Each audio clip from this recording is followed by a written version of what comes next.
Hello and welcome my dear friends and my students. I John Rizvi welcome all of you to this official YouTube channel जिसका नाम है Study 91। और जैसा कि आप लोग देख पा रहे हैं आज लेकर आए हम लोग स्पोकन इंग्लिश का डे नंबर 7। और इससे पहले वाले लेक्चर में बच्चों डे 6 में मैं खुद ऑनलाइन था जब आप लाइव चैट में थे और मैं लोगों की क्वेरीज हैंडल कर रहा था। तो मुझे ये पता चला कि मेरे साथ हमारे साथ ऐसी भी ऑडियंस जुड़ी हुई है कि जिसको बहुत ज़्यादा समस्या इवन टेंसेस में, या कोई कॉमन वर्ड है। जैसे किसी बच्चे ने मुझसे पूछा कि सर हेडेक आपने कहा तो हेडेक का मतलब क्या है ये तो बता दीजिए। यानी कि कुछ ऐसे कॉमनली यूज्ड वर्ड हैं जो कि हमें पता होने चाहिए, लेकिन उसके बावजूद भी अगर हमको नहीं पता है तो घबराने वाली बात कोई नहीं है। इसलिए तो यह सारी क्लासेस लेकर आए हैं ताकि आप शुरू से पढ़ सके।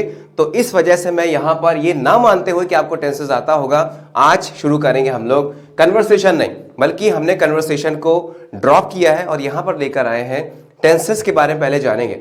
अब दोस्तों होता क्या है कि जब भी हम टेंसेस की बात करते हैं, ऐसा नहीं कि इससे पहले आपने टेंसेस नहीं पढ़ा होगा, मैंने पढ़ाया नहीं। आप प्लेलिस्ट में जाके देखिएगा तो आपको पता चलेगा कि टेंसेस मैं पढ़ा चुका हूं, लेकिन वो जो मैंने पढ़ाया था टेंसेस वो कुछ अलग टाइप का था। रीजन क्या है कि उसमें हम लोग डिस्कस किया था कि कैसे सेंटेंस एग्जाम में आते हैं स्पॉटिंग एरर्स के फॉर्म में, यानी कि बैंक और एसएससी में जो स्पॉटिंग एरर्स आता है वो बेस्ड ऑन टेंसेस होता है। तो उसमें हम लोग को टिक करना होता कौन सही कौन सा गलत। तो उसमें पहचान नहीं बताई जाती है कि हाउ टू आइडेंटिफाई टेंसेस, कि कैसे पता चलेगा कि कौन सा टेंस हमारा प्रेजेंट डेफिनेट में है, कौन सा हमारा कॉन्टिन्यूअस में है, कौन सा क्या पहचान होती है इंडेफिनेट की या कॉन्टिन्यूअस की या परफेक्ट कॉन्टिन्यूअस की। ये सब कुछ नहीं बताया गया था दोस्तों।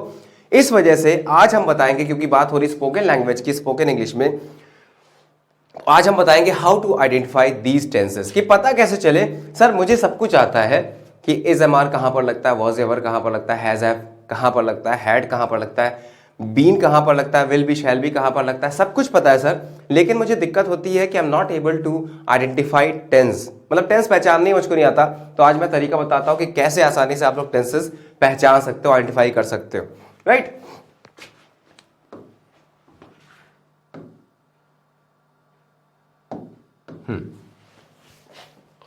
तो देखो भाई, टेंस का मतलब सभी लोग समझते हैं,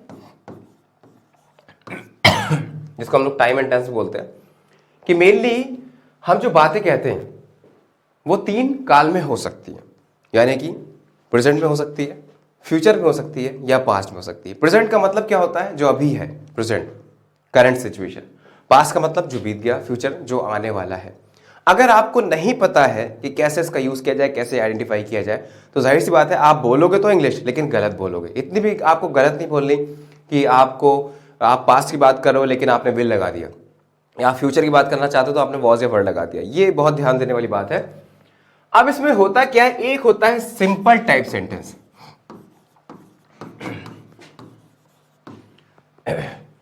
और टेंसेस सभी को पता है, एक बार फिर से लिख देते हैं आपकी जानकारी के लिए। पास्ट, प्रेजेंट और फ्यूचर,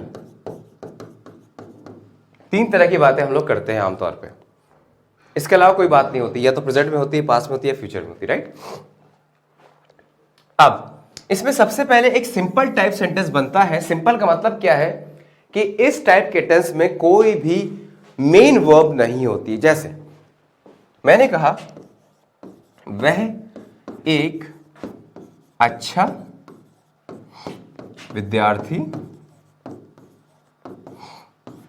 है। वह एक अच्छा विद्यार्थी है।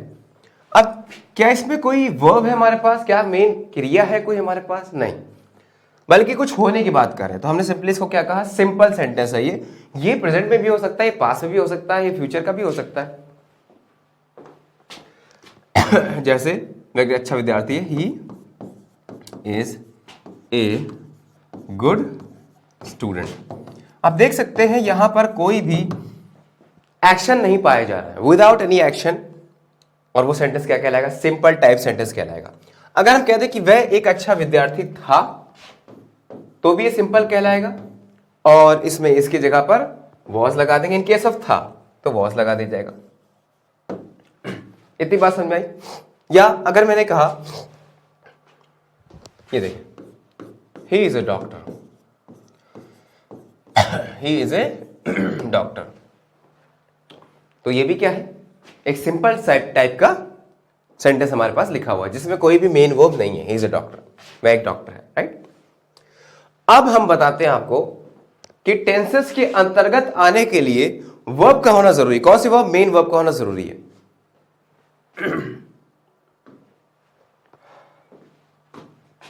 जैसे एक बार फिर से हम लोग लिखते हैं, वो चार्ट आपको पता होगा। कई बच्चे कह रहे थे कि सर कोई ऐसा तरीका है क्या हम लोग टेंसेस को बड़ी आसानी से याद कर ले, याद नहीं होता, भूल जाते कौन सी जगह पे क्या लगता है। याद हो जाए, कोई दिक्कत वाली बात नहीं। याद तो तब होगा जब आप उसका यूज करोगे डेली लाइफ में, बोलना शुरू करोगे, तभी आपको दिक्कत आएगी, प्रॉब्लम आएगी किसको कौन से टेंस में रखें। तो जब सोचोगे तो अपने आप दिमाग में एक्सरसाइज पड़ेगी, जब आप दिमाग की एक्सरसाइज होगी तो आपको आ जाएगा। तो जैसा कि मैंने कहा, प्रेजेंट होता है, पास्ट होता है, फ्यूचर होता है, और सभी में 4 कैटेगरीज होती हैं। सभी में 4 कैटेगरीज होती हैं। इसका नाम कैसे रखोगे? जैसे हमने कहा, पहला सिंपल प्रेजेंट या सिंपल पास्ट होता है जिसको हम लोग इंडेफिनिट भी बोलते हैं। तो हम यहां पे इंडेफिनिट लिखना चाहेंगे, इंडेफिनिट, ठीक है, पहला हो गया। दूसरा कौन सा होता है बच्चों? कॉन्टिन्यूअस,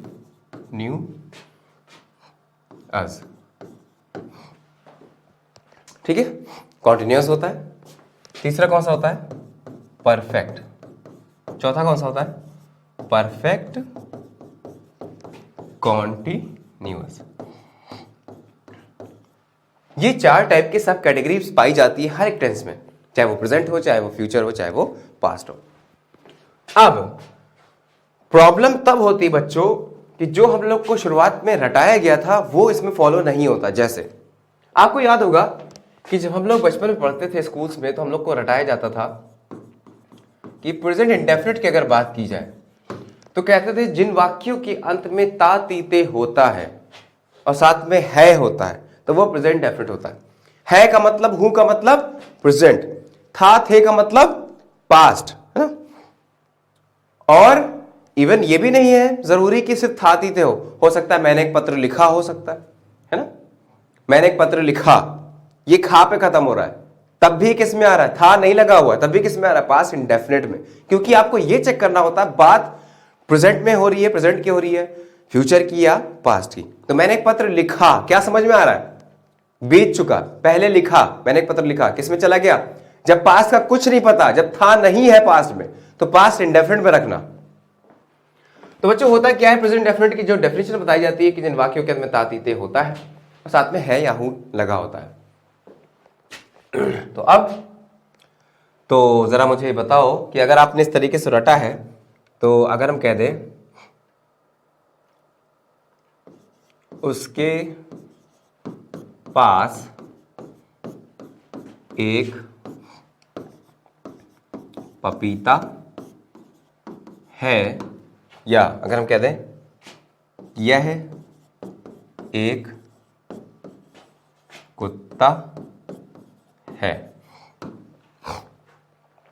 वर्ब का होना जरूरी है। ये प्रेजेंट डेफिनेट तभी कहलाएगा जब इसमें वर्ब होगी। अच्छा, इसका ट्रांसलेशन क्या होगा? यह एक कुत्ता है, इट इज या दिस लगा सकते हो, दिस इज ए डॉग। इसको क्या बोलोगे बेटा? प्रेजेंट डेफिनेट है क्या? This is a dog present definite है? नहीं, इंडेफिनिट कॉन्टिन्यूअस और future, sorry, indefinite continuous perfect, perfect continuous में आना तभी पॉसिबल है जब इसमें कोई मेन वर्ब हो। यहां पर तो कोई मेन वर्ब नहीं, तो क्या इसको सिर्फ ताती देख कर ये बोल दोगे कि सर ये प्रेजेंट डेफिनेट है? नहीं, इसलिए मैंने कहा कि चीजों को समझ के पढ़ो, रटो नहीं। वर्ब का होना जरूरी है अगर वो किसी भी टेंस में आएगा, यानी कि एक्शन का होना जरूरी है। अब ये हम कह सकते हैं कि ये प्रेजेंट डेफिनेट में है। रीजन क्या है? पपीता की वजह से नहीं, बल्कि जब आप इसको ट्रांसलेट करोगे और इसको बोलना चाहोगे तो इसमें मेन वर्ब आ जाएगी। पता है कैसे? अगर हम इसको बोले मेरे पास, उसके पास एक पपीता है, तो ही कैसे लिखेंगे? He has a papaya, he has a papaya. अब आप कहो कि सर यहां पे तो मेन वर्ब नहीं है, लेकिन हम कहते हैं हैव के फॉर्म में, तो पता ये चला कि हैज हैव भी एक मेन वर्ब की तरीके से यूज किया जा सकता है। जैसे कि हम कहते हैं have your lunch. Have your lunch का मतलब क्या बच्चे? Take your lunch. यानी कि हैज हैव का और क्या मतलब होता है? Take your lunch. तो अब समझ में आया कि ये जो हैज हैव होता है ये हेल्पिंग वर्ब तो होता ही होता है, साथ में मेन वर्ब भी होता है। चलो कुछ और एग्जांपल्स के देखते हैं हम लोग।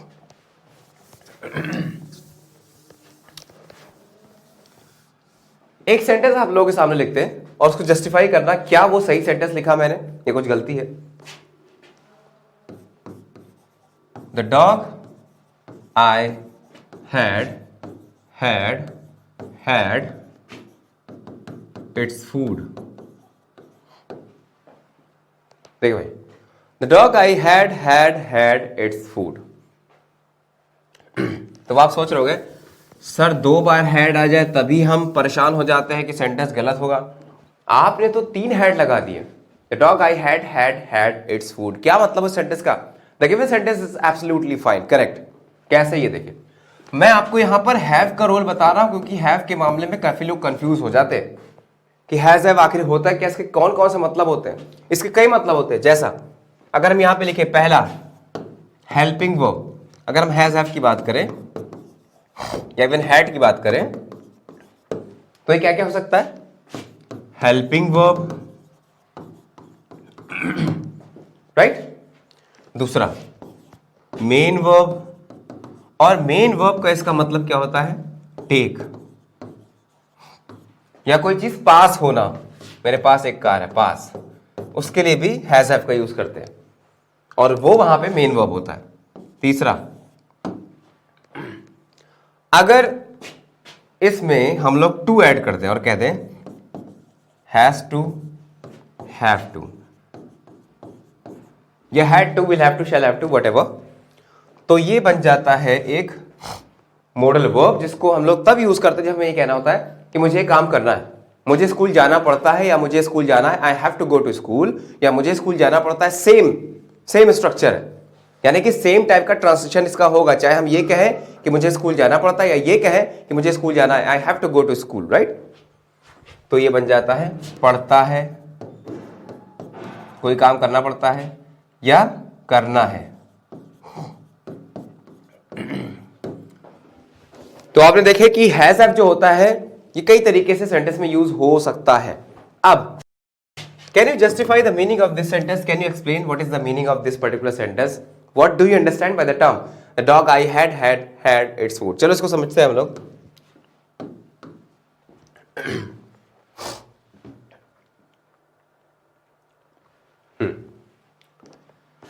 द डॉग, वह कुत्ता, दा लगाने का मतलब क्या? डेफिनेट, यानी जो मेरा है, जो मेरे पास था, राइट।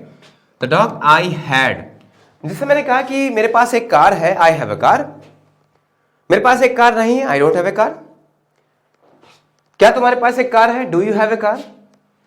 फिर मैंने कहा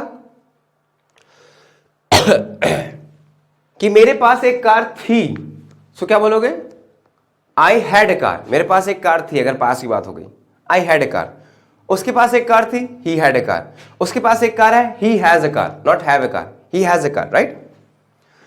तो द डॉग आई हैड, जो मेरे पास था, यानी कि पहला वाला जो हैड बता रहा है वो बता रहा है पास के सेंस में, पोजीशन, अधिकार, जो मेरे पास था या मेरा था। द डॉग आई हैड, यहां पे कॉमा लगाओ, समझ में आ जाएगा। द डॉग आई हैड, जो कुत्ता मेरे पास था। फिर उसने अपना खाना खा लिया था, देखो यहां पे जो कुत्ता मेरे पास था उसने अपना खाना खा लिया था। कौन सा टेंस हुआ? या ये भी है, था भी है साथ में।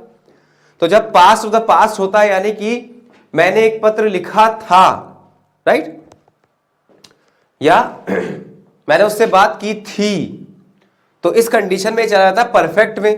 परफेक्ट में हेल्पिंग वर्ब क्या आती है दोस्तों? पास्ट के परफेक्ट में हेल्पिंग वर्ब क्या आती है? हैड। ये भाई हैड हो गया। और खाना खाने के लिए टेक योर फूड, यानी कि एक और हैव, और पास्ट की बात हो रही तो एक और हैड हो गया हैव का। तो इसका मतलब क्या हुआ इस सेंटेंस का? जो कुत्ता मेरे पास था उसने अपना खाना खा लिया था। ये वाला हैड है टेकन के तौर पे वर्ब, जैसे take your lunch, have your lunch, taken third form आया हैड। ये वाला हैड जो है वो है हेल्पिंग वर्ब, हेल्पिंग वर्ब। चलो अब फिर से एक बार पढ़ो। जो कुत्ता मेरे पास था उसने अपना खाना खा लिया था। The dog I had helping verb had taken, had its food. तो अब आपको समझ में आया कि ये लैंग्वेज जो होती है कितनी फ्लेक्सिबल होती है और किस तरीके से आप इसको यूज कर सकते हो। जो आपको लग सकता है कि गलत है लेकिन वो वास्तव में सही निकल जाता है। तो चलो भाई, बात हो रही थी टेंसेस की कि कैसे पहचाना जाए। हम बात करेंगे सबसे पहले प्रेजेंट इंडेफिनिट की।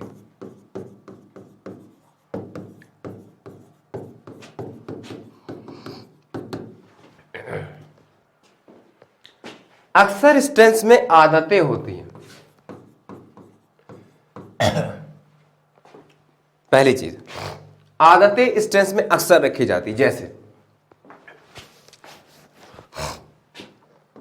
वह रोज सुबह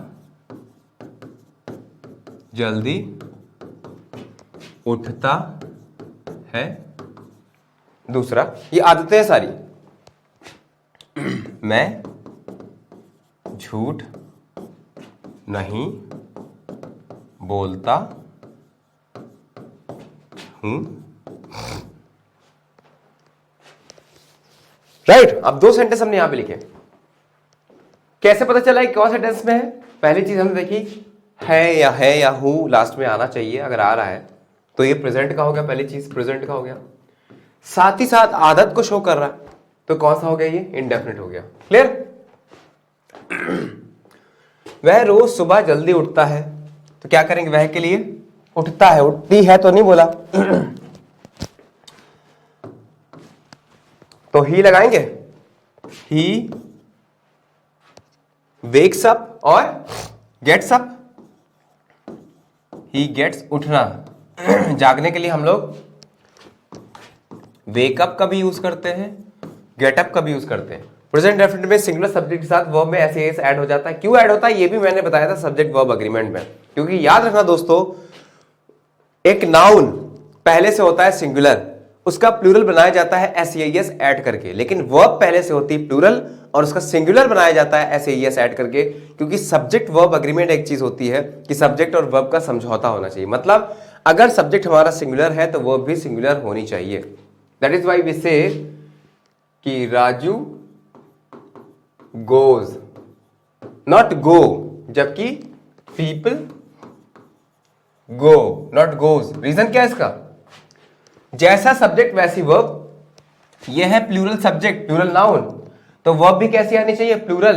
मैंने क्या बताया? नाउन पहले से होता है सिंगुलर, उसका प्लूरल बनाया जाता है एस लगा के in most of the cases. लेकिन ये वर्ब के साथ इसका उल्टा होता है। वर्ब पहले से होती है प्लूरल, उसका सिंगुलर बनाया जाता है एस ऐड करके। तो क्योंकि ये प्लूरल है, वर्ब भी पहले से, गो पहले से क्या होगा? प्लूरल होगा। इसका मतलब पीपल गो बिल्कुल सही है। सब्जेक्ट वर्ब का एग्रीमेंट हो गया, राइट, समझौता हो गया। यहां पर देखिए, राजू क्या है? सिंगुलर, गो होती है प्लूरल, पहले से वर्ब क्या होती है? प्लूरल। इसका सिंगुलर कैसे बना दिया? एस ऐड करके। दैट इज वाई ये भी सिंगुलर, ये भी सिंगुलर। तो अब अगर कोई पूछे कि गोज कैसी वर्ब है, सिंगुलर है या प्लूरल, तो कंफ्यूज मत होना कि एस लगा तो प्लूरल बता दो। नहीं, ये सिंगुलर हो जाएगी, प्लूरल पहले से होती verb. Clear? So he gets up early in the morning, right? He gets up early in the morning. अब मैं झूठ नहीं बोलता हूं, अगेन है आ गया और साथ ही साथ आदत को बता रहा। I do not.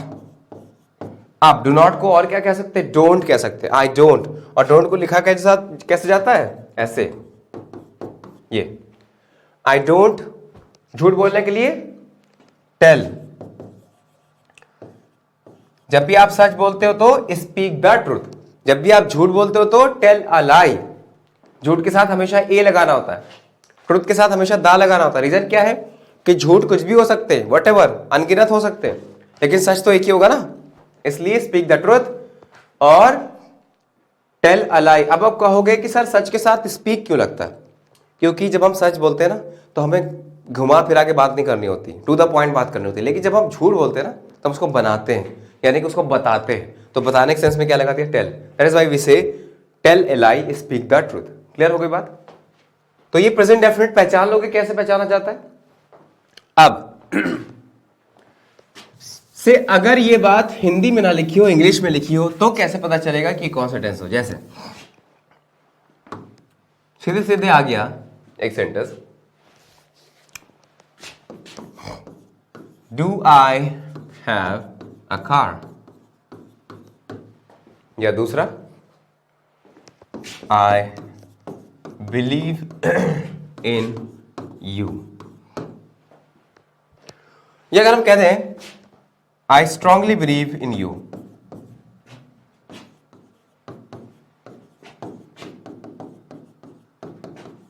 ये देखिए आई स्ट्रांगली बिलीव इन यू। सभी के सभी टेंसेस हमको पहचानने हैं, जितने भी 3 सेंटेंस लिखे हैं। डू या डज किस में लगता है? प्रेजेंट इंडेफिनिट में। तो क्या कह दिया? ये without any doubt present indefinite में है, राइट? फिर जब सब्जेक्ट के बाद बीच में कोई भी हेल्पिंग वर्ब ना हो और उसके बाद मेन वर्ब आ जाए, मेन वर्ब अपने फर्स्ट फॉर्म में रहे और विल या शैल भी ना हो, तो वो हमेशा प्रेजेंट इंडेफिनिट होता है। अब कभी कभी उस वर्ब से पहले कुछ शब्द आ जाते हैं, जैसे I strongly believe, I hardly go there, तो बच्चे कंफ्यूज हो जाते हैं कि स्ट्रांगली या हार्डली ये कौन से टेंस में आया। इसको मत देखो बच्चों, क्योंकि ये एडवर्ब है। एडवर्ब का वर्ब से कोई मतलब नहीं होता है, हालांकि वर्ब को क्वालिफाई करता है, लेकिन वर्ब के अकॉर्डिंग हमें नहीं लगाना होता, राइट? तो अब हमें ये देखना है कि आई बिलीव, इसके अनुसार ये चेंज थोड़ी हो जाएगा कि बिलीव मैस लगा दिया स्ट्रांगली के अनुसार या बिलीव्ड कर दिया, नहीं। आपको देखना है कि सेंटेंस में वर्ब कहां पर है। तो स्ट्रांगली तो वर्ब नहीं है, वर्ब क्या है? बिलीव वर्ब है। मेन वर्ब क्या है? ये। अगर ये V1 है, फर्स्ट फॉर्म में है, और यहां पर विल शैल जैसा कुछ भी नहीं लगा हुआ है ना, तो अब समझ जाना कि ये प्रेजेंट इंडेफिनिट है। क्लियर? फर्स्ट फॉर्म का मतलब क्या है? इंडेफिनिट। लेकिन एक को छोड़कर, किसको छोड़कर? पास्ट इंडेफिनिट के अफर्मेटिव को छोड़कर जितने भी टेंस हैं, चाहे वो फ्यूचर इंडेफिनिट हो, चाहे वो पास्ट इंडेफिनिट हो, चाहे वो प्रेजेंट इंडेफिनिट हो, सब में मेन वर्ब की फर्स्ट फॉर्म आएगी, याद रखना हमेशा। क्लियर? किसको छोड़कर? पास्ट इंडेफिनिट के अफर्मेटिव को छोड़कर, जबकि उसका नेगेटिव और इंट्रोगेटिव जब बनता है तो अगेन फर्स्ट फॉर्म आने लगती है, राइट? यहां तक कोई दिक्कत नहीं होनी चाहिए। तो बच्चों प्रेजेंट इंडेफिनिट आप सीख गए। अब मैं बताता हूं कॉन्टिन्यूअस को, सबको एक साथ में बताऊंगा। हमारे पास कॉन्टिन्यूअस अगर है और वो कोई सा भी कॉन्टिन्यूअस हो, चाहे वो प्रेजेंट का हो, चाहे वो पास्ट का हो, चाहे वो फ्यूचर का हो। क्लियर? इंडेफिनिट का क्या मतलब था? First form. एक को छोड़कर, किसको छोड़कर? Except past indefinite. कौन सा? अफर्मेटिव। पास्ट इंडेफिनिट के अफर्मेटिव को छोड़कर। क्लियर है बात? कॉन्टिन्यूअस का मतलब होता है लगातार। लगातार का मतलब मैं पढ़ाई कर रहा हूं, मैं पढ़ रहा हूं, मैं खेल रहा हूं, ये काम कैसे हो रहा है? कॉन्टिन्यूअस, लगातार हो रहा है। कॉन्टिन्यू का मतलब क्या होता है? लगातार करना, रेगुलर। तो इस वजह से इसमें हमेशा मेन वर्ब की फोर्थ फॉर्म कौन सी होती है? आईएनजी फॉर्म का यूज करते हैं हमेशा, चाहे कोई सा भी कॉन्टिन्यूअस हो, प्रेजेंट का, पास्ट का, फ्यूचर का, हमेशा याद रहे आईएनजी फॉर्म लगाना। और अगर परफेक्ट कॉन्टिन्यूअस हो, क्योंकि इसमें भी क्या आ रहा है? कॉन्टिन्यूअस आ रहा है, इसमें भी हमेशा VING लगाना। यानी कॉन्टिन्यूअस जहां पर भी दिख जाए हमेशा ING फॉर्म लगाना, चाहे वो परफेक्ट कॉन्टिन्यूअस हो, चाहे वो कॉन्टिन्यूअस हो। और कहीं भी अगर परफेक्ट दिख जाए तो हमेशा V3 लगाना। चाहे कैसा भी परफेक्ट हो, हमेशा वर्ब की थर्ड फॉर्म यूज होगी। इतनी बात याद रहे, हैज, हैव, हैड के साथ हमेशा वर्ब की थर्ड फॉर्म लगनी है।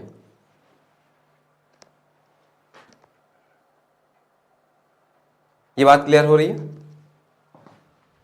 चलो सेंटेंसेस लेते हैं।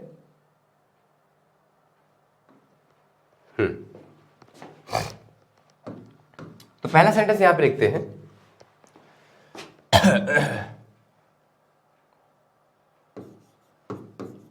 मेरे पिताजी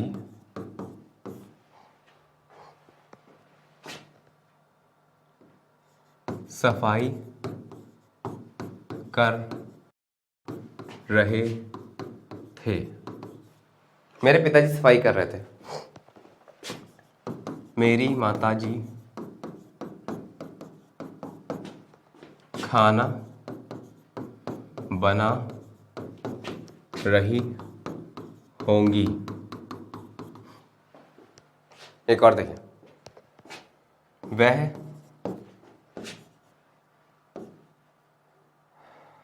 नाश्ता कर रहा है। वह नाश्ता कर रहा है, राइट। तो कुछ सेंटेंस हमने यहां पे लिख दिए हैं। इसको जरा हम लोग इंग्लिश में कैसे बोला जाए ये डिस्कस करेंगे। पहला देखो, ये काम जारी है तीनों में, और साथ ही साथ यहां था लिखा हुआ, इसका मतलब पास्ट हो गया, पास्ट का कॉन्टिन्यूअस। चलो उसके हिसाब से हम लोग इसको ट्रांसलेट कर दे, बोल दें माय फादर सफाई कर रहे थे, वॉज क्लीनिंग, है ना। या आप ये भी कह सकते हो my father was doing the task of cleansing, ये भी कह सकते हो। मेरी माता जी खाना बना रही होगी।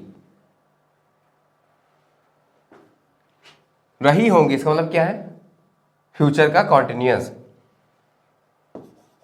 My mother will be, shall B. ध्यान ये रहे कि फ्यूचर के कॉन्टिन्यूअस में विल या शैल तो आता है, साथ ही साथ बी लग जाता है, बी होने के लिए ना, हो रही, बना रही होंगी, ये होंगी आ रहा है ना, इसलिए वह खाना खा रहा होगा, future continuous. My father will be या shall be, sorry my mother will be shall be, खाना बनाने के लिए प्रिपेयरिंग फूड और कुकिंग फूड, कुकिंग फूड। इतनी बात क्लियर हुई। अगला देखते हैं, वह नाश्ता कर रहा है। ही इज, है लिखा हुआ ना, इज सिंगुलर है, ही इज टेकिंग। नाश्ता करने का क्या मतलब, वो हैविंग या taking breakfast. He is taking breakfast. तो ये आपने देखा सारे के सारे कॉन्टिन्यूअस मैंने बना दिए यहां पर, क्लियर, और इनको पहचानना बेहद इजी है। अब जैसा कि मैंने बताया कि परफेक्ट का मतलब थर्ड फॉर्म,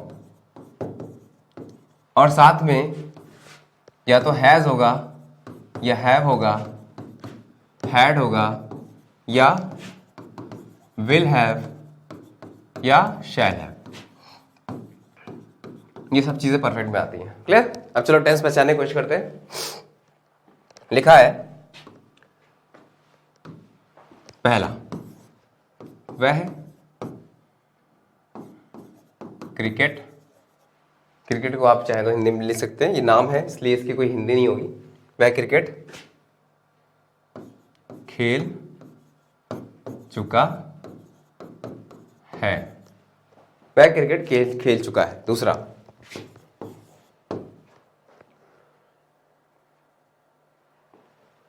उसने एक पत्र लिखा है। तीसरा, मैं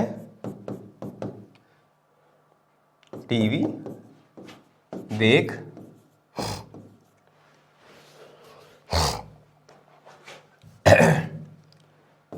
चुका होऊंगा। मैं टीवी देख चुका होऊंगा। तो चलो भाई इसको हम लोग देखते हैं और कैसे इसको इंग्लिश में कह सकते हैं, ये देखते हैं। तो वह क्रिकेट खेल चुका है, कौन सा टेंस है, है लिखा हुआ है, इसका मतलब नो डाउट कि ये प्रेजेंट में जाता है। प्रेजेंट के कौन से में?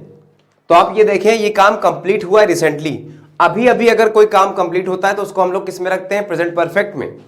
वह क्रिकेट खेल चुका है, सो ही हैज लगा दिया इसके साथ, third form, played and what? Cricket.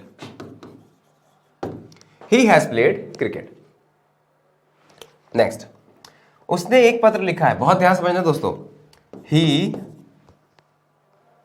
या शी भी आ सकता है। उसने एक पत्र लिखा है, समझ में नहीं आ रहा कि यहां पे मेल है या फीमेल है, क्योंकि उसने आया ना। उसने एक पत्र लिखा है, ही और शी हैज, है ना, इसलिए हैज लगा दिया, प्रेजेंट में होगा। और कौन सा है? ये बात अभी भी बीती है, लिखा है, बीत चुकी है, इसका मतलब परफेक्ट में चली गई। ही हैज, राइट की third form, written a letter, एक पत्र। He has written a letter. अब बहुत ध्यान से इसमें समझना, यहां पे बहुत ध्यान देने वाली बात मैं बताने जा रहा हूं। अगर यहां पे सेंटेंस सिर्फ इतना सा होता कि उसने एक पत्र लिखा, है ना होता, यहां पर हम है को यहां से हटा दें, उसने एक पत्र लिखा, तो पता है कौन सा टेंस में जाता? अगर इसके बाद कुछ नहीं है और बात पास्ट की हो रही है लिखा मतलब कब? पास्ट में, बीत चुका। आगे कुछ नहीं है, ना तो है ना था है, और बात यहां पे हमने सिर्फ रोक दी और समझ में ये आ रहा है कि पास्ट की बात है, तो किस में रखोगे? पास्ट इंडेफिनिट में। और तब इसका ट्रांसलेशन होता, उसने एक पत्र लिखा, ही रोट ए लेटर, क्योंकि पास्ट इंडेफिनिट में मेन वर्ब के सेकंड फॉर्म का यूज करते हैं अफर्मेटिव सेंटेंस में। नेगेटिव इंट्रोगेटिव सेंटेंस में अगेन फर्स्ट फॉर्म का यूज करते हैं।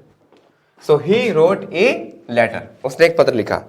अब और ध्यान सुनो कि अगर यहां पर होता,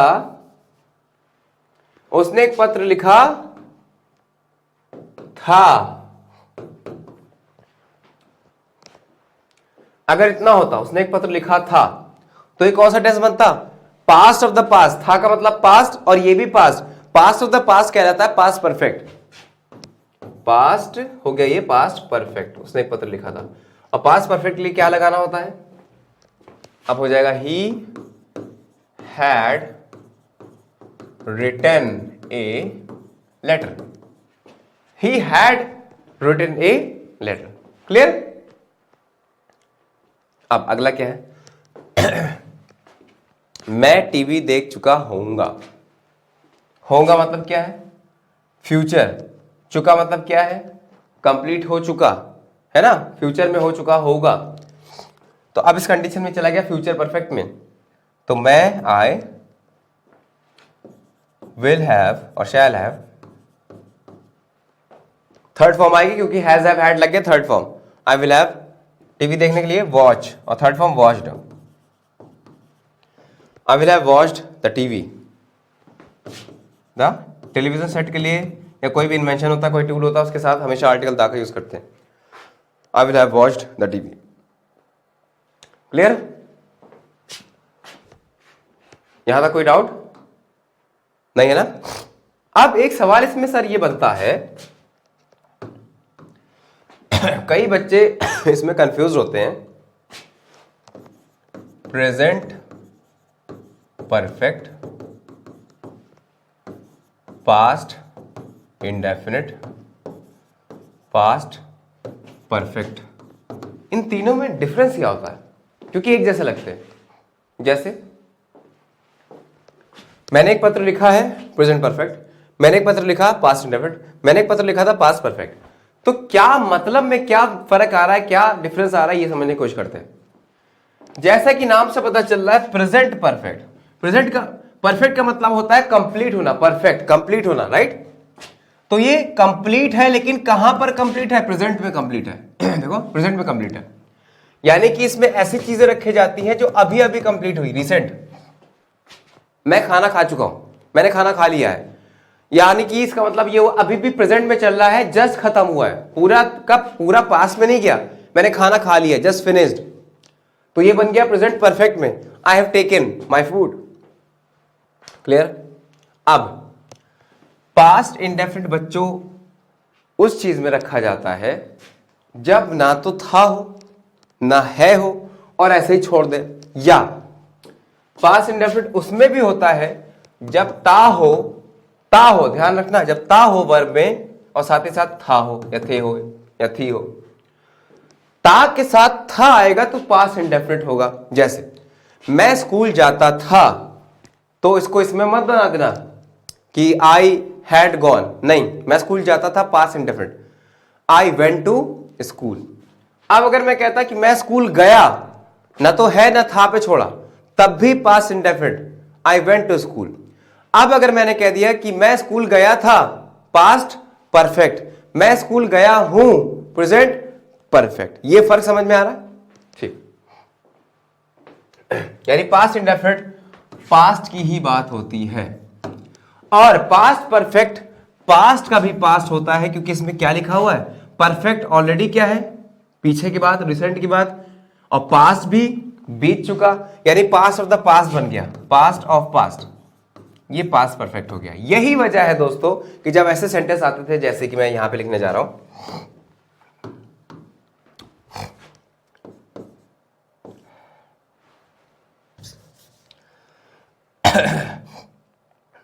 मेरे स्टेशन पहुंचने से पहले रेलगाड़ी जा चुकी थी। चलो भाई देखते हैं कितने लोग इसको इंग्लिश में बोल सकते हैं। मेरे स्टेशन पहुंचने से पहले रेलगाड़ी जा चुकी थी।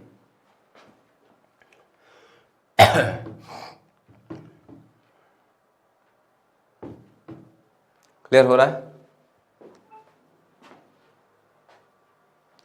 मेरे स्टेशन पहुंचने से पहले रेलगाड़ी जा चुकी थी। अब इसमें दो बातें कनेक्टेड हैं, वो भी पास्ट की। मेरे स्टेशन पहुंचने से पहले रेलगाड़ी जा चुकी थी, इसमें तो कोई डाउट नहीं है कि पास्ट परफेक्ट एक नजर आ रहा है। दूसरा नहीं समझ में आ रहा, लेकिन इतना पता है कि पास्ट का है। इसका मतलब पास्ट की दोनों इवेंट कहां पर है, कनेक्टेड है। जब पास्ट की दोनों इवेंट कनेक्टेड हो आपस में, तो एक पास्ट ऑफ द पास्ट, क्योंकि दोनों पास्ट की है, तो दोनों के होने में कुछ ना कुछ अंतर होगा टाइम में। एक कोई ऐसी घटना होगी जो पास्ट में पहले हुई होगी, और एक कोई ऐसी घटना होगी जो पास्ट में उसके बाद हुई होगी। ठीक है, तो जो पहले हुई घटना पास्ट में भी पास्ट हुई, उसको पास्ट परफेक्ट में रखते हैं, क्योंकि वो पास्ट ऑफ द पास्ट होता है, पास्ट परफेक्ट। क्लियर? तो मेरे स्टेशन पहुंचने से पहले रेलगाड़ी जा चुकी थी। अब बताओ, मेरा स्टेशन पहुंचना पहले हुआ, पास्ट की बात कर रहे अतीत की, या रेलगाड़ी का छूटना जाना पहले हुआ? क्या, फिर समझो, मेरे स्टेशन पहुंचने से पहले रेलगाड़ी जा चुकी थी, यानी कि रेलगाड़ी का जाना पास्ट ऑफ द पास्ट और पहले हुआ, फिर मैं पहुंचा, यानी कि पास्ट में पहले कौन सा काम हुआ, रेलगाड़ी का जाना। तो अगर पहले ही वाला काम होता है उसको रखेंगे पास्ट परफेक्ट में हेड लगाकर। तो द ट्रेन क्या हो जाएगा बच्चों, द ट्रेन हैड डिपार्चर्ड और गॉन, डिपार्टेड भी कह सकते हैं।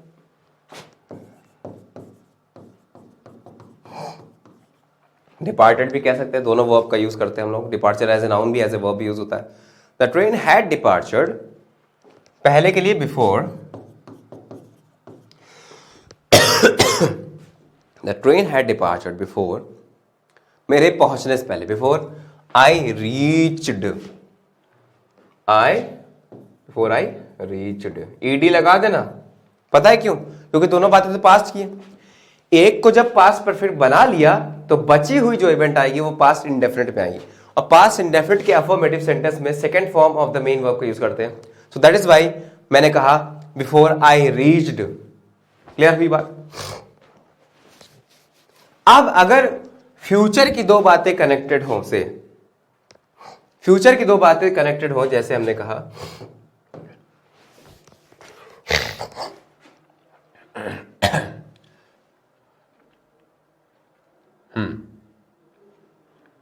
तुम्हारे यहां पहुंचने से पहले रेलगाड़ी जा चुकी होगी। तुम्हारे यहां पहुंचने से पहले रेलगाड़ी जा चुकी होगी।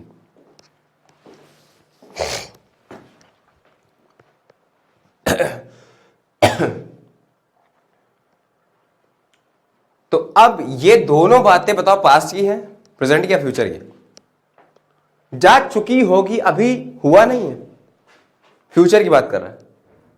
तुम्हारे पहुंचने से पहले ट्रेन जा चुकी होगी, यानी कि अभी आना बाकी है। दोनों बातें फ्यूचर की है। जब दोनों कनेक्टेड बातें फ्यूचर में हो, फ्यूचर और फ्यूचर, तो ध्यान रहे जैसे हम हैड नहीं लगा रहे थे दोनों एक साथ, दोनों कनेक्टेड इवेंट्स में, वैसे हम विल और विल नहीं लगाएंगे या शैल नहीं लगाएंगे। विल या शैल और शैल एक साथ नहीं लगाएंगे दोनों बातों में। अब उसमें कॉम्बिनेशन क्या था? पास्ट परफेक्ट का पास्ट इंडेफिनिट के साथ। इसमें कॉम्बिनेशन है फ्यूचर परफेक्ट का प्रेजेंट इंडेफिनिट के साथ, क्योंकि ये पास्ट नहीं है। क्लियर? तो फ्यूचर का कॉम्बिनेशन प्रेजेंट तक जाता है और पास्ट ऑफ द पास्ट का कनेक्शन पास्ट तक होता है, पास्ट इंडेफिनिट तक। क्लियर? इतनी बात याद रखो। चलो इसको ट्रांसलेट करते हैं। The train will have, shall have, will have लगता है ना, will have departed before, तुम्हारे यहां पहुंचने से पहले, before you reached, अब reached नहीं, before you reach first form, reach here, before you reach here। Clear? तो अब उम्मीद है ये वाला सेंटेंस भी आप सभी लोगों के समझ में आया कैसे हमें फॉर्म करना होता है, लेंथी सेंटेंसेस में आता है। अब नेक्स्ट, कभी कभी क्या होता है साथियों कि इसमें बिफोर के बजाय आफ्टर लग जाता है। जैसे मेरे पहुंचने के बाद मेरे पापा ने खाना खाया।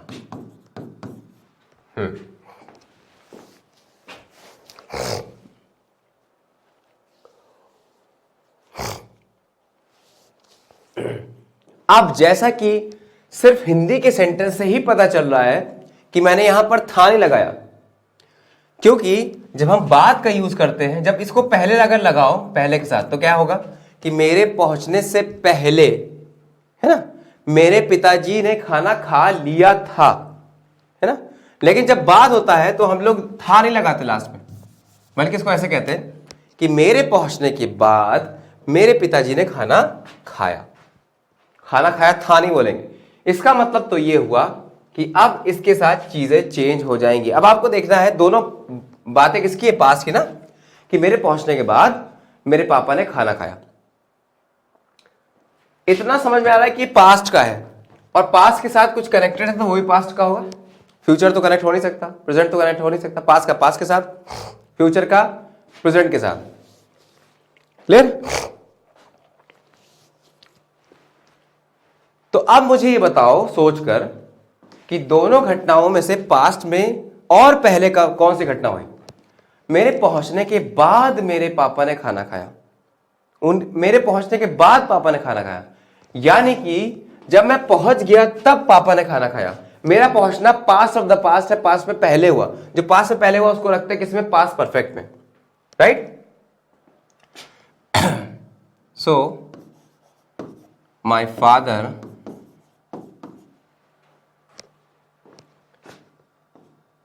took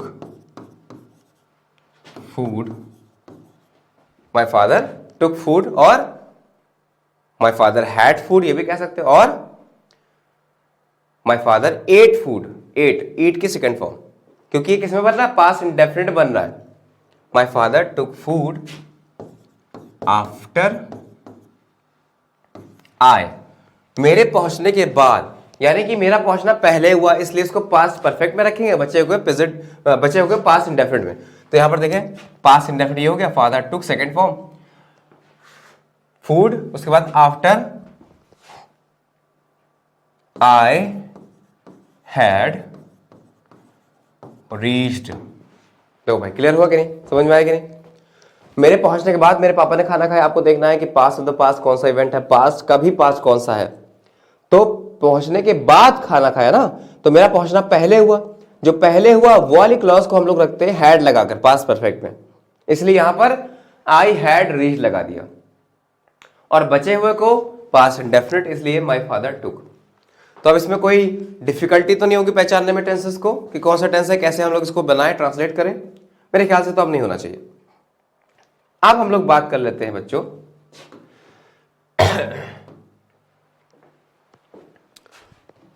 परफेक्ट कॉन्टिन्यूअस की।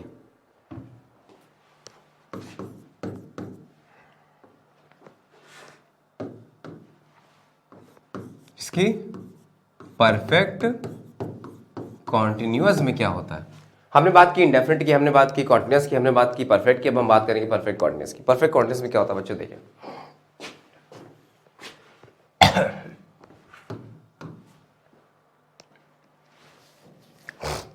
परफेक्ट का मतलब क्या? Has have had, has have had यानी कि बात बीत चुकी, और लगातार भी है और बीत भी चुकी।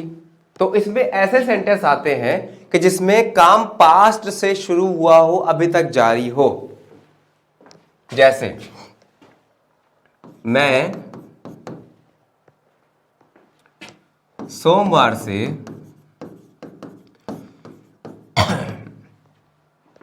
पूजा कर रहा हूं। दूसरा, मेरे अध्यापक 5 दिन से या 5 दिनों से यह पाठ पढ़ा रहे थे। चलो इसको पहले हम दो सेंटेंस को बनाते हैं। तो देखें, सोमवार से पूजा कर रहा था, मतलब सोमवार तो बीत गया ना, पास्ट हो गया यानी बीत गया, इसका मतलब ये परफेक्ट में आएगा, बीत गया। अब क्योंकि यहां पर हमारे पास क्या है, हूं लिखा है ना, हूं लिखा है, यहां रहा मतलब कॉन्टिन्यूअस भी है, प्रेजेंट भी है, साथ में सोमवार से शुरू किया था यानी पास्ट भी है। अब यहां पे पास्ट प्रेजेंट तो बोलेंगे नहीं, तो क्या बोल देंगे, परफेक्ट।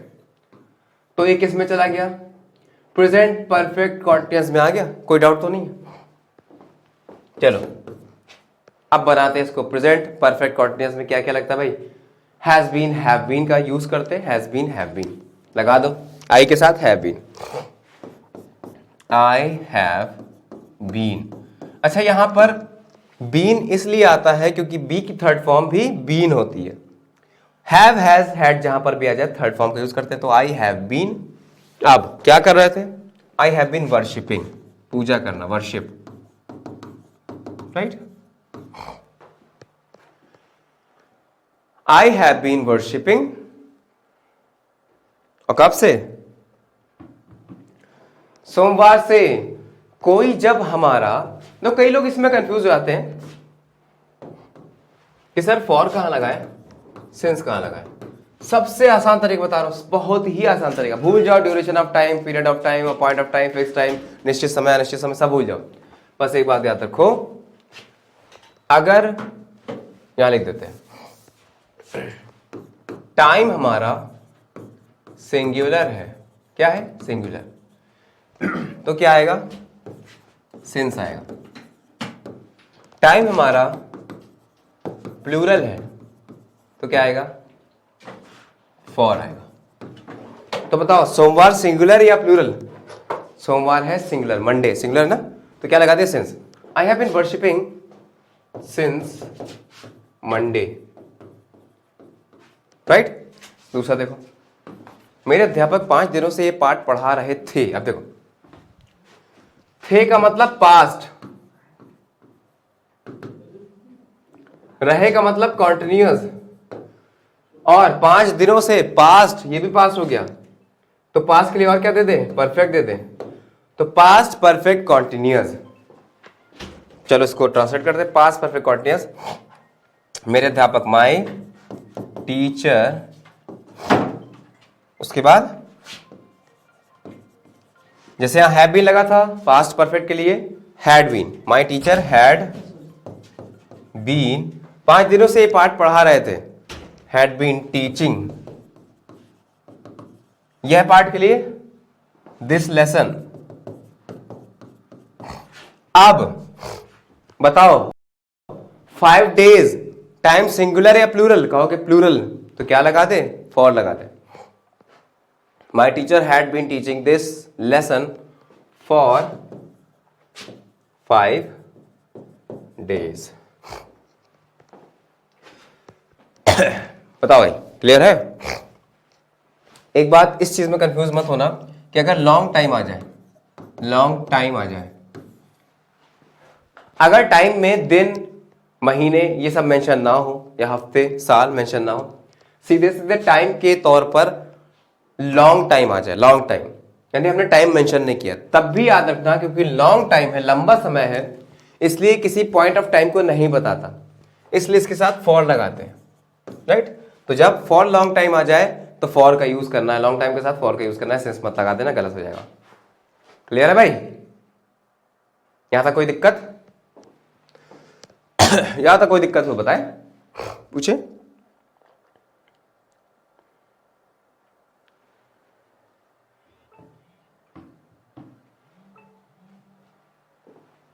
चलो भाई,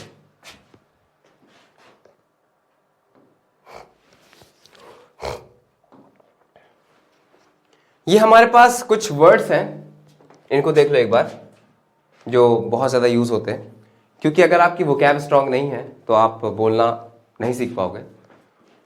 थोड़ा थोड़ा करके बोलें, इजी वर्ड्स लें। जैसे एंटर का मतलब बच्चों क्या होता है? प्रवेश करना, I am entering my room. See off का मतलब क्या होता है? ओ डबल एफ ऑफ जहां पर भी आ जाए ये हमेशा विदा करने के सेंस में यूज होता है। सी ऑफ का मतलब क्या? विदा करना। लुक फॉर, ढूंढना, I am looking for my purse, है ना, it has been lost. Look after का मतलब देखभाल करना, I always look after my pet, मैं हमेशा अपने पेट की देखभाल करता हूं। मॉस्किटो जानते ही मच्छर होता है, इसको सावर पढ़ते, क्या पढ़ते हैं? सावर, जैसे शावर हो, उसका मतलब क्या होता है? खट्टा। बिटर का मतलब क्या होता है? कड़वा, बिटर टेस्ट, राइट। होप का मतलब आशा या उम्मीद, होप करना। अच्छा, अगर इसमें से ई हट जाए और हॉप बोल दें, HOP, हॉप, हॉप का मतलब कूदना, मेंढक क्या करते हैं? हॉप करते हैं, हॉपिंग। मिस का मतलब दो मतलब होते हैं, एक तो किसी को याद करना, आई एम मिसिंग यू, और दूसरा I have miss the train, खो देना किसी चीज को, राइट, मिस कर चुका हूं ट्रेन को। अबाउट, बारे में, I am talking about this. Send का मतलब भेजना। गॉर्जियस का मतलब बहुत ही सुंदर, you look so gorgeous today. Perhaps का मतलब शायद, मे बी हो सकता है, प्रोबेबली शायद, इसका मतलब भी probably, it may be. Blame का मतलब दोष लगाना, जैसे कि किसी के ऊपर कोई दोष लगाना, ब्लेम करना, he was blaming me for this. Roof का मतलब छत, इस कमरे की जो अंदर वाली छत है इसको रूफ बोलेंगे, जबकि अगर इस कमरे के बाहर निकल जाओ, एकदम ऊपर वाली छत पे निकल जाओ तो उसको टेरेस बोलेंगे, छत, घर के ऊपर की। अगेंस्ट का मतलब किसी के विरोध में। लूज का मतलब एक लूज होता है डबल ओ वाला, जिसका मतलब ढीला, ये लूज है, स्क्रू लूज है। एक लूज ये होता है जिसका मतलब होता है खो देना कोई चीज, आई हैव लॉस्ट, है ना, जिसकी सेकंड थर्ड फॉर्म क्या होती है? लॉस्ट। ये एक नाउन होता है, लॉस, इसको क्या पढ़ते हैं? लॉस, जिसका मतलब क्या होता है? कोई हानि या नुकसान हो गया, I got a major loss. Lonely का मतलब अकेला, अलोन या लोनली का मतलब क्या? अकेला। टायर्ड का मतलब थका हुआ। रिमाइंड का मतलब बचा हुआ, और हाँ, रिमाइंडर का मतलब बचा हुआ, रिमाइंड का मतलब याद दिलाना। क्लियर? रिमेंबर, याद रखना। Do you remember me, right. Leave का मतलब छोड़ देना, और छुट्टी मतलब होता है, लीव का मतलब छोड़ देना एज ए वर्ब, और एज ए नाउन यूज करेंगे तो लीव का मतलब क्या होता है? छुट्टी। बेग का मतलब भीख मांगना, आई बेग योर पार्डन, किस चीज से कोई मांगना, क्षमा मांगना, I beg your pardon. Postpone का मतलब स्थगित करना या रद्द कर देना। परचेज का मतलब बाय, खरीदना। ब्रेक का मतलब तोड़ना, right, break, break the brick. उसके बाद सक्सीड सफल होना। सक्सेस क्या होता है? नाउन होता है। सक्सीड वर्ब होता है। सक्सेसफुल क्या होता है? सक्सेसफुल क्या होता है? एडजेक्टिव होता है। एस्क्राइब का मतलब श्रेय देना, किसी को क्रेडिट देना, क्रेडिट। बायर खरीदने वाला, सेलर बेचने वाला। माउस छोटी चुईया, रैट चूहा। पास्ट पता हुआ सबको, पास्ट फ्यूचर क्या होता है? अमेजिंग का मतलब क्या होता है? अमेज करने वाला, यानी सरप्राइज कर देने वाला। ऑसम का मतलब क्या है? बहुत बढ़िया, बेहतरीन। ऑफुल, ऑसम का ऑपोजिट होता है ऑफुल। ऑफुल का मतलब क्या है? बकवास, बेकार, ऑफुल। ऑकवर्ड कहते हैं ना, ऑकवर्ड सिचुएशन में मैं आ चुका हूं। ऑकवर्ड यानी अजीब, अटपटा। और मैरिज का मतलब तो आप जानते हैं दोस्तों। तो आज की क्लास बच्चों यहीं तक रखते हैं। इसके आगे हम लोग और भी ज़्यादा चीज़ें डिस्कस करेंगे। तब तक के लिए अपना ख्याल रखिए, बोलते रहिए और बुलवाते रहिए लोगों से, ताकि आपको तैयार होता रहे धीरे धीरे करके। जय हिंद।